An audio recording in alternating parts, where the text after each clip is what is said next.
प्रणाम। कैसे हैं आप सब? आज बहुत दिनों के बाद एक वीडियो लेके आ रही हूँ क्योंकि बहुत इम्पोर्टेंट दिन आ रहा है, होली। होली का दिन बहुत ज़्यादा ज़रूरी होता है क्योंकि नॉर्थ इंडिया में तो स्पेशली बहुत ज़्यादा अच्छे से सेलिब्रेट भी किया जाता है और पूजा की दृष्टि से भी बहुत महत्वपूर्ण है।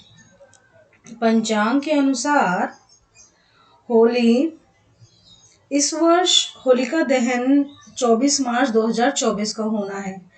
जैसा कि हम सब जानते हैं, होलिका दहन भक्त प्रहलाद की श्री विष्णु या श्री हरि के प्रति भक्ति को दर्शाता है। होली की अग्नि असुरी शक्तियां, द्वेष, अहंकार इन सब को जलाकर भस्म कर देती है। सनातन धर्म के अनुसार साल में 3 रात्रि हमारे लिए बहुत महत्वपूर्ण होती हैं। सबसे पहली शिवरात्रि, दूसरी कालरात्रि और तीसरी महानिशा। होलिका दहन की रात कालरात्रि होती है। इसी वजह से होलिका दहन के बाद माँ दुर्गा की कालरात्रि स्वरूप में पूजा विशेष लाभदायक है। ठीक है, तो इस रात्रि आप जय जय माँ कालरात्रि मंत्र का जाप करके स्वयं और अपने परिवार की पूरी तरह से सुरक्षा कर सकते हैं।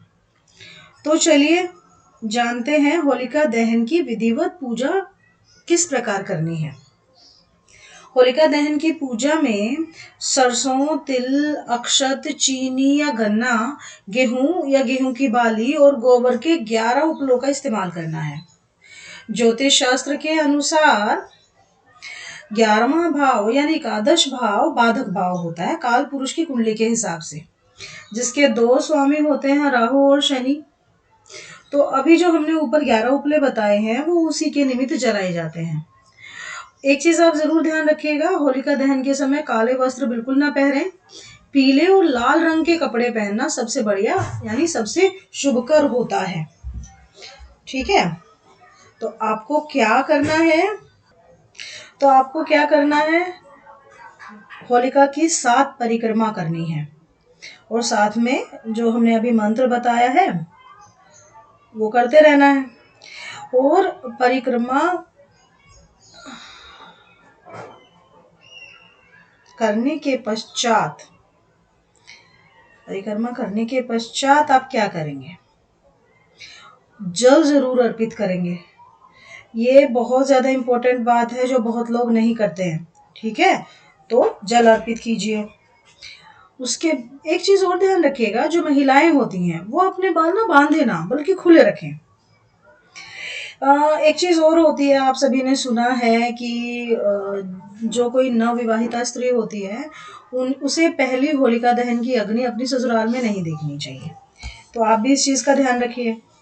मायके में रहेगी तो ज्यादा अच्छा रहेगा। होली और दिवाली के त्योहार पे जादू टोना, तंत्र मंत्र, काला जादू ये चीजें बहुत ज्यादा देखने में मिलती हैं और एक्चुअली होती भी हैं। तो हमें क्या करना चाहिए इन सब चीजों से बचने के लिए? मैं उसका उपाय आपको बताती हूँ। आप ऐसे कीजिए, होलिका दहन से एक दिन पहले यानी कि जो इस बार 23 मार्च को पड़ेगा, शाम को मंदिर में जाइए जिसमें शिवलिंग हो और बेलपत्र लेके उस पे सफेद चंदन लगा के उसे शिवलिंग को अर्पित कीजिए। उसके बाद अगले दिन यानी 25 मार्च को सुबह 11 से 12:30 के बीच, जो कि विष्णु गायत्री का समय होता है, उस समय आपको एक मंत्र का जाप करना है जो कि है ओम नमो भगवते नरसिंहाय। इस चीज का आप ध्यान रखिएगा, मंत्र बहुत ज्यादा जरूरी है। इससे आपके परिवार सहित पूरी तरह से सुरक्षा हो जाएगी।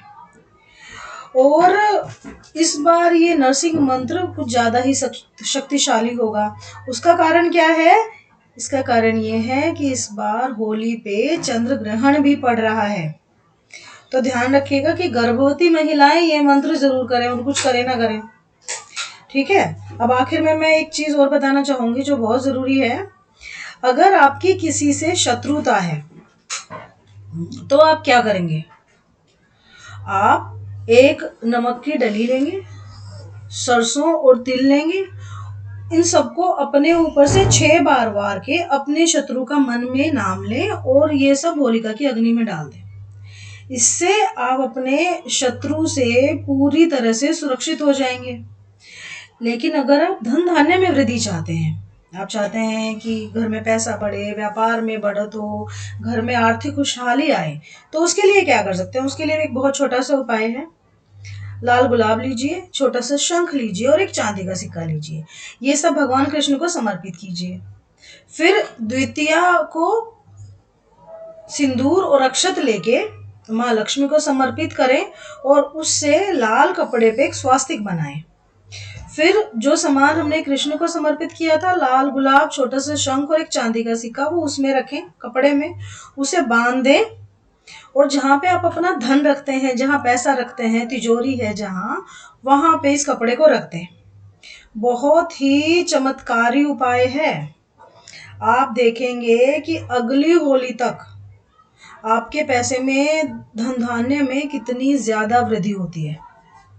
तो मैं तो यही चाहूंगी कि भगवान विष्णु आप पर अपनी कृपा बनाए रखे। सब लोग बहुत अच्छे से एंजॉय करके होली मनाएं। होली की अग्रिम शुभकामनाएं। धन्यवाद।